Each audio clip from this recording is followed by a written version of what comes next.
प्रिय छात्रों,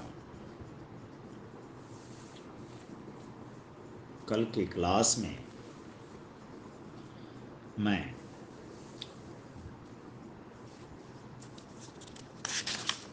George Grierson के साहित्य के इतिहास और उनकी इतिहास दृष्टि की चर्चा कर रहा था। उसी क्रम को आगे बढ़ाते हुए मैं आज आगे बढ़ता हूँ। प्रवृत्तियों की व्याख्या, सांस्कृतिक परिस्थितियों और प्रेरणा स्रोतों के उद्घाटन का प्रयास उनके द्वारा हुआ, यह सारी चर्चा मैं कर चुका हूँ। इसके अतिरिक्त हिंदी साहित्य के विकास क्रम का निर्धारण उन्होंने चारण काव्य, धार्मिक काव्य, प्रेम काव्य, दरबारी काव्य के रूप में किया तथा 16वीं और 17वीं शताब्दी के युग को यानी कि भक्ति काल को हिंदी काव्य का स्वर्ण युग उन्होंने ही माना। यह प्रश्न बार बार विद्यार्थियों से पूछा जाता है कि भक्ति काल को हिंदी का स्वर्ण काल क्यों कहा जाता है। यह महत्वपूर्ण स्थापना स्वयं जॉर्ज ग्रियर्सन ने ही दी थी। आधुनिक काल के विशाल साहित्य को भी अगर देखें और फिर यह देखें कि जनता की दृष्टि से कौन सा काल तो ज्यादा महत्वपूर्ण है, तो आज भी हम जॉर्ज ग्रियर्सन के इसी मत से सहमत होंगे कि जन साहित्य के संदर्भ की जब हम बात करेंगे तो भक्ति काल को ही स्वर्ण काल की संज्ञा दी जा सकती है। यह स्थापना सर्वाधिक महत्वपूर्ण स्थापना है। अब विद्वता बघारने के लिए कह सकते हैं कि मात्रा और परिमाण की दृष्टि से आधुनिक युग सर्वाधिक समृद्ध काल है, लेकिन जब समग्र रूप से आप अध्ययन करेंगे तो आखिर आपको यह मानना बड़ा उचित लगेगा कि साहित्य केवल और केवल शिक्षित समुदाय और उसके बाद उसको और संकुचित कर दीजिए तो हिंदी के विद्यार्थी और अध्यापक के लिए लिखा गया साहित्य या उसी के द्वारा पढ़ा जाने वाला साहित्य नहीं है। साहित्य वह है जो जनता के सुख और दुख का भागीदार बने। साहित्य वह है जो पढ़े लिखे और अपढ़ के भेद को मिटाते हुए मर्म का भेदन करे और जन सामान्य के सुख दुख का सहभागी बनते हुए उसके मर्म तक उतरे। इस दृष्टि से आप देखेंगे तो हिंदी क्षेत्र की जनता अपने जीवन के सुख और दुख के साथी के रूप में अगर किसी काल के साहित्य को पाती है तो वह साहित्य है भक्तिकालीन साहित्य। और इस दृष्टि से हम पाएंगे कि सबसे ज्यादा प्रासंगिकता किसी साहित्य की आज भी बनी हुई है, यहाँ तक कि समकालीन साहित्य से भी ज्यादा समकालीन या यूं कहें कि प्रासंगिक तो भक्तिकालीन साहित्य ही है। ऐसे में पहली बार इस पारखी इतिहासकार की दृष्टि और उस दृष्टि के भीतर या स्थापना कि भक्त काल को स्वर्ण काल की संज्ञा दी जाए हिंदी के साहित्य के इतिहास में अति महत्वपूर्ण है। इसकी महत्ता मेरी दृष्टि में इतनी है कि इस इतिहास और इतिहास लेखन तथा जॉर्ज ग्रियर्सन की कई अवधारणाएं जो भारतीय या यूं कहें हिंदी साहित्य के संदर्भ में थोड़ी बहुत पूर्वाग्रह पूर्ण दृष्टिकोण को स्थापित करती हैं, उन पर भारी पड़ती है जब वह इसकी महत्ता को इस रूप में पहचानते हैं और रेखांकित करते हैं। इतना ही नहीं, अगर हम ध्यान से देखें तो जॉर्ज ग्रियर्सन की बहुत सारी मान्यताओं को कुछ नूतन शब्दों और कुछ संशोधनों द्वारा परवर्ती काफी इतिहासकारों ने प्रस्तुत किया, और थोड़ा सा संशोधन और नूतन शब्दों के माध्यम से अपने आप को इतिहासकार के रूप में स्थापित करने का प्रयास किया और उसका श्रेय भी लिया। वस्तुतः 19वीं शताब्दी के अंतिम चरण में हिंदी साहित्य के क्षेत्र में आलोचना एवं अनुसंधान की परंपराओं का श्री गणेश भी इन्हीं के द्वारा हुआ। हिंदी भाषा एवं उसके काव्य की ऐसी स्पष्ट, सूक्ष्म, प्रामाणिक, ऐतिहासिक व्याख्या प्रस्तुत कर देना, यह जॉर्ज ग्रियर्सन की प्रतिभा शक्ति और उनकी गहन अध्ययनशीलता, और न केवल अध्ययनशीलता, गहन अध्ययनशीलता को पूरी तरह पचाते हुए उनके समग्र इतिहास बोध और साहित्य बोध का प्रामाणिक स्वरूप उपस्थित करता है, जिससे यह पता चलता है कि अगर कहीं इस क्षेत्र की प्रतिभा की बात करें तो हिंदी साहित्य का यह सौभाग्य रहा है कि ऐसा प्रतिभाशाली इतिहासकार हिंदी साहित्य के पहली बार या हिंदी साहित्य के इतिहास लेखन के आरंभ में ही मिला।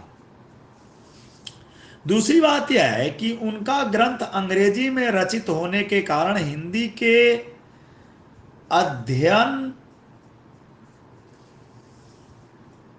या हिंदी के अध्येताओं की दृष्टि का केंद्र भले ही न बन पाया हो, लेकिन परवर्ती युग के अनेक इतिहासकार को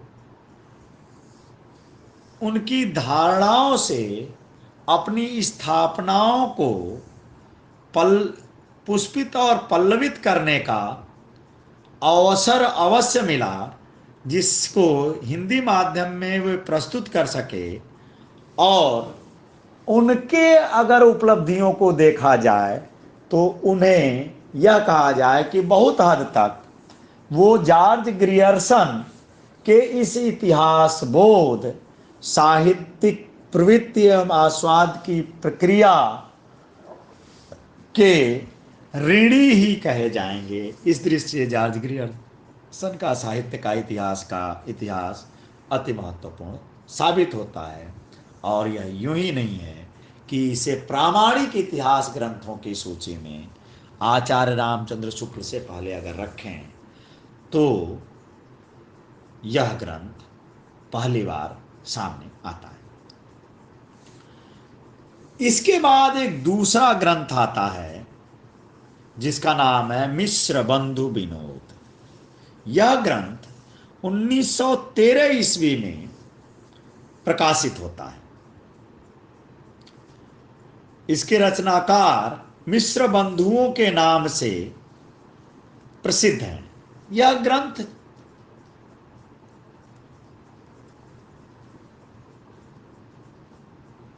कुल 4 भागों में है। मैंने कहा कि 1513 ईस्वी में प्रकाशित होता, तो यानी इस ग्रंथ के प्रथम 3 भाग 1913 ईस्वी में प्रकाशित हो गए। चौथा भाग जाकर के संपूर्ण हुआ 1934 ईस्वी में।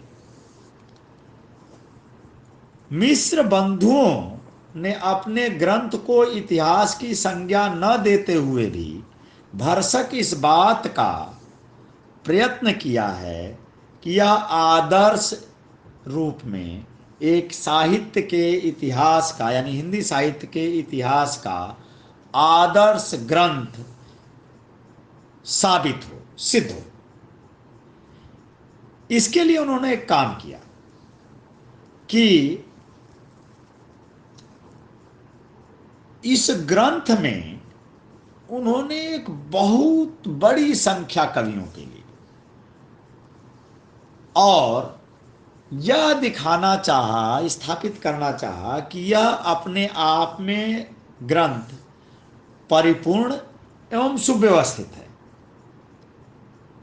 इसके लिए इतने बड़ी संख्या में रचनाकारों को उन्होंने लिया। इसमें उल्लिखित कवियों की संख्या लगभग 5,000 मानी जाती है। दूसरी ओर ऐतिहासिक दृष्टि से इसको इतिहास ग्रंथ बनाने के लिए इन्होंने मिश्र बंधु विनोद को 8 खंडों में विभाजित किया। इस क्षेत्र में उन्हें पूर्ववर्ती इतिहासकारों से ज्यादा सफलता मिली है, ऐसा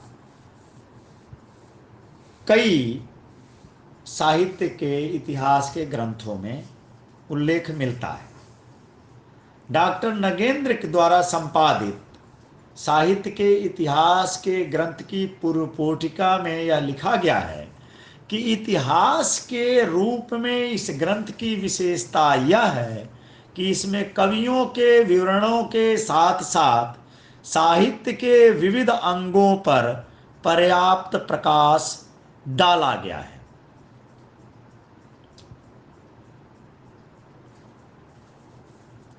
तथा अनेक अज्ञात कवियों को प्रकाश में लाते हुए उनके साहित्यिक महत्व को स्पष्ट किया गया है। यह बहुत महत्वपूर्ण बात हुई। इस दृष्टि से ग्रंथ का आकार और प्रकार भले ही बड़ा हो, लेकिन साहित्यिक महत्व पर इस इतिहास ग्रंथ को कसना एक महत्वपूर्ण बात इस ग्रंथ की साबित होती है। इसके साथ ही कवियों का सापेक्षित महत्व, उनकी श्रेणियां भी इस ग्रंथ में बताई गई, यानी कि किस कवि की तुलना में कौन सा कवि कमजोर है और कौन सा कवि महत्वपूर्ण है।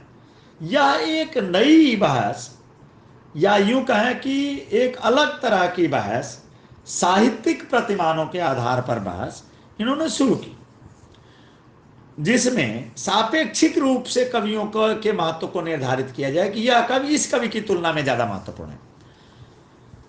लेकिन इसमें एक बात और रह गई।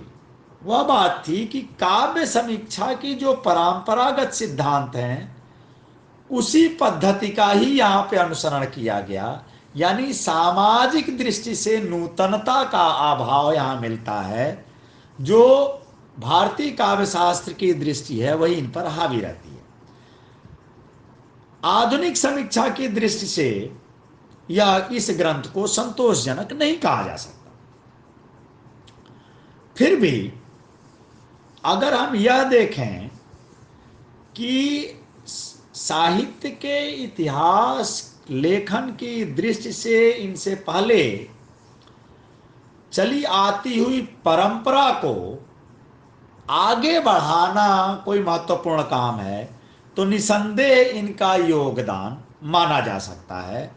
यह अलग बात है कि साहित्य के दृष्टि से, साहित्य के इतिहास की दृष्टि से और उसके सामाजिक महत्व की दृष्टि से मिश्र बंधु विनोद कोई बहुत स्थायी महत्व नहीं छोड़ पाता। लेकिन अगर परिचयात्मक विवरण की बात करें तो यह आने वाले साहित्य के इतिहासकारों के लिए एक बहुत बड़ा योगदान साबित होता है। इतना बड़ा योगदान साबित होता है कि आचार्य रामचंद्र शुक्ल ने स्वयं लिखा है कि कवियों के परिचयात्मक विवरण मैंने प्रायः मिश्र बंधु विनोद से ही लिए हैं। यानी यह बड़ी बात है कि पहली बार हिंदी साहित्य को एक साहित्य ऐतिहासिक दृष्टि से देखने वाला सर्वाधिक प्रामाणिक रचनाकार या साहित्य का इतिहासकार आचार्य रामचंद्र शुक्ल अपने अधिकांश सामग्री के स्रोत के रूप में यदि इस ग्रंथ को उपयुक्त मानता है, तो इस ग्रंथ की महत्ता पर अपने आप निर्विवाद होने की मुहर लग जाती है।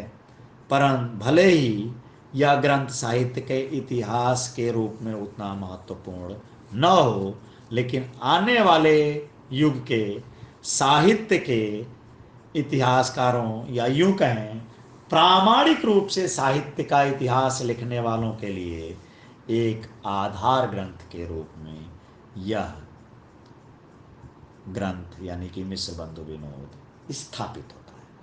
बस आज इतना ही, आगे की बात आगे।